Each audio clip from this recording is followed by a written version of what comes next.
Otadur, onadur bizlarga panoh.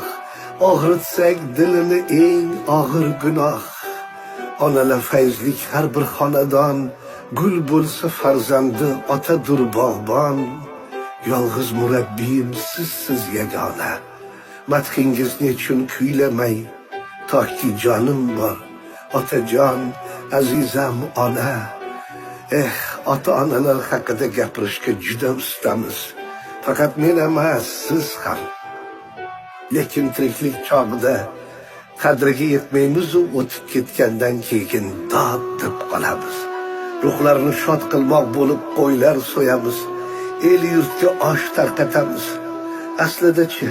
Aslida marhum yoki marhumaga borib tegadigan savob 2 kalima Qur'on, duo va amali solihlarimiz ekan.